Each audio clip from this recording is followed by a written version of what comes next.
Hello बच्चों, कैसे हैं आप सभी। उम्मीद है सभी अच्छे होंगे। आज मैं आपके सामने प्रदूषण की समस्या का निबंध लेकर आया हूं, जो कि बोर्ड परीक्षा के लिए बहुत ही इम्पोर्टेंट है। प्रदूषण की समस्या या पर्यावरण प्रदूषण, कुछ भी नाम आ सकता है। ये भी निबंध 10th और 12th के लिए बहुत ही इम्पोर्टेंट है। ये भी हर बार आ रहा है बोर्ड परीक्षा में। 10th में 6 नंबर का आएगा और 12th में 9 नंबर का आएगा जरूर इस बार भी है। तो कैसे लिखेंगे? सबसे पहले हेडिंग डालेंगे प्रस्तावना। सबसे पहले हेडिंग डालेंगे प्रस्तावना बच्चों। तो लिखेंगे प्रस्तावना में, प्रदूषण की समस्या प्राचीन काल से चली आ रही है। प्रदूषण की समस्या प्राचीन काल से चली आ रही है। यह वर्तमान युग में हुई प्रदूषण की समस्या भारत में नहीं बल्कि पूरे संसार में फैल चुकी है। ये जो प्रदूषण की समस्या है भारत में नहीं बल्कि पूरे संसार में फैल चुकी है। इतना लिखना प्रस्तावना है बच्चों। फिर दूसरा हेडिंग लिखेंगे प्रदूषण का अर्थ। प्रदूषण का अर्थ हेडिंग बनाएंगे ब्लैक पेन से। इसमें लिखेंगे, जब वातावरण में कुछ हानिकारक तत्व आ जाते हैं तो वे वातावरण को दूषित कर देते हैं। जब वातावरण में कुछ हानिकारक तत्व आ जाते हैं तो वे वातावरण को दूषित कर देते हैं। इस प्रकार वातावरण का दूषित हो जाना ही प्रदूषण कहलाता है। एक बार और प्रदूषण का अर्थ पढ़ेंगे, सभी बच्चे ध्यान सुनेंगे। जब वातावरण में कुछ हानिकारक तत्व आ जाते हैं तो वे वातावरण को दूषित कर देते हैं और दूषित होना ही प्रदूषण कहलाता है।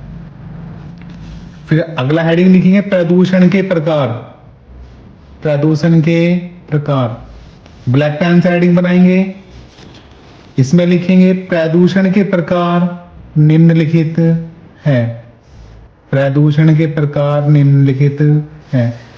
सबसे पहला हेडिंग लिखेंगे जल प्रदूषण। पहला प्रकार है जल प्रदूषण।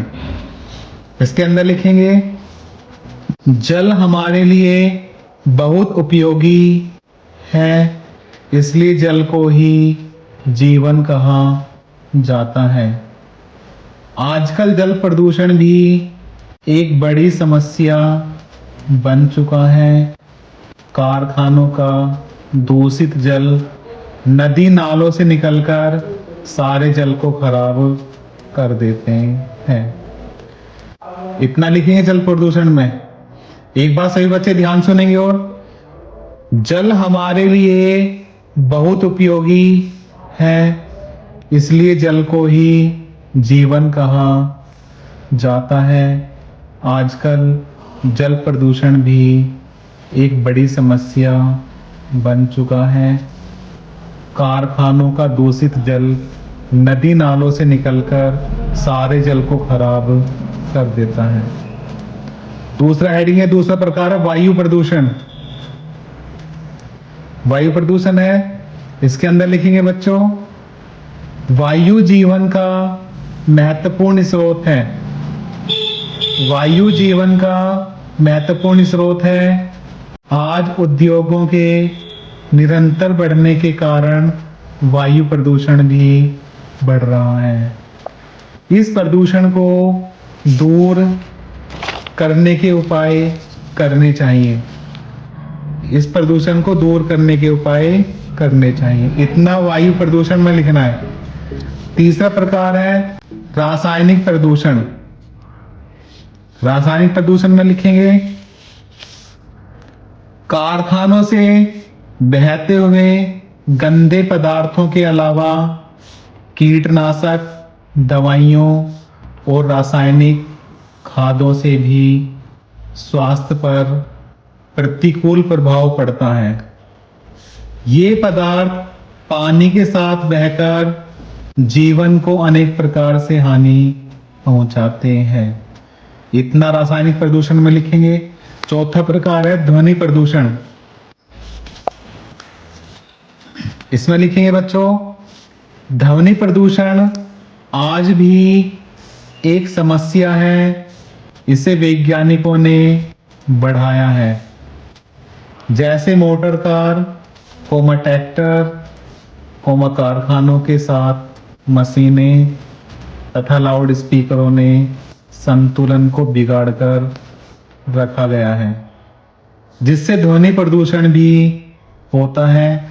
और ध्वनि प्रदूषण से बहुत नई नई बीमारियों का जन्म होता है। इतना ध्वनि प्रदूषण में लिखेंगे बच्चों। अगला हेडिंग है प्रदूषण से बचने के लिए समाधान।